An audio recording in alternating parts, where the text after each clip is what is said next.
Aujourd'hui, Je suis arrivé aujourd'hui en Arabie. Je n'avais jamais connu une telle hospitalité.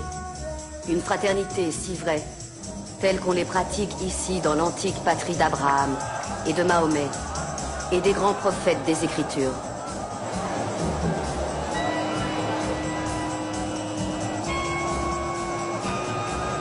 Aujourd'hui, avec des milliers d'autres, j'ai proclamé la grandeur de Dieu dans la ville sacrée de la Mecque. Revêtu de l'Irham, j'ai fait 7 fois le tour de la Kaaba.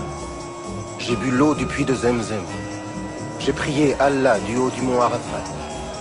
C'est la seule fois de ma vie que je me suis tenu devant le Créateur de toutes choses et je me suis senti un être humain dans sa plénitude. Assalamu alaikum wa rahmatullahi wa barakatuh. Assalamu alaikum wa rahmatullah. Assalamu alaikum wa rahmatullah.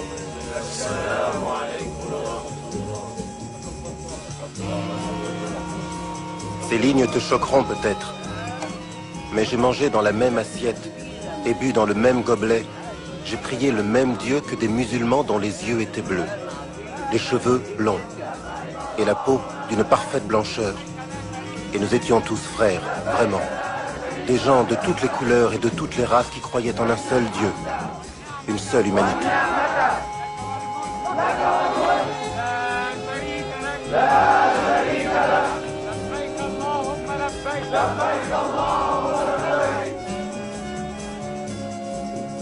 Chaque heure passée ici, en Terre Sainte, approfondit ma vision spirituelle de ce qui se passe en Amérique.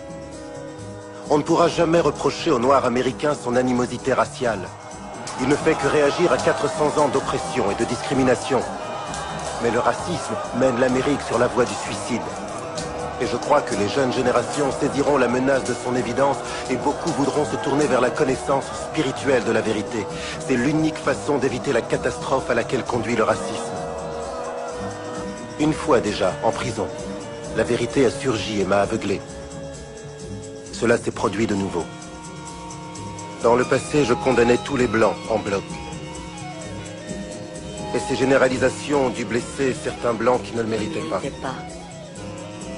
Grâce à l'espèce de renaissance spirituelle que j'ai eu la bénédiction de connaître à la suite de mon pèlerinage dans la ville sainte de la Mecque, je ne puis plus souscrire à la condamnation en bloc d'une race entière.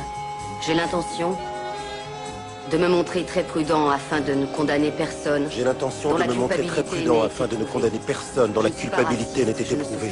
Je ne suis pas raciste. Je ne souscris à aucun précepte du racisme. En toute franchise et en toute honnêteté, je peux déclarer que je ne souhaite rien d'autre que la liberté, la justice et l'égalité. La vie, la liberté et le droit à la recherche du bonheur pour tous les hommes. Certes, je me soucie d'abord du groupe auquel j'appartiens.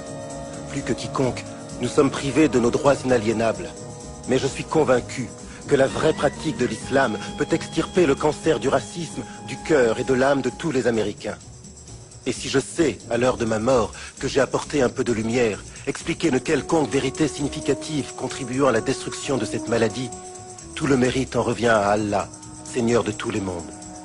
Et seules les erreurs m'appartiennent. Dis aux enfants que je les aime, comme je t'aime, tendrement. Ton El Hajj Malik El Shabazz, Malcolm X. Bismillahirrahmanirrahim. Alhamdulillahi Rabbil Alamin. Ar-Rahmanir-Rahim. Maliki Yawmiddin. Iyyaka na'budu wa iyyaka nasta'in. اهدنا الصراط المستقيم صراط الذين أنعمت عليهم غير المغضوب عليهم ولا الضالين آمين.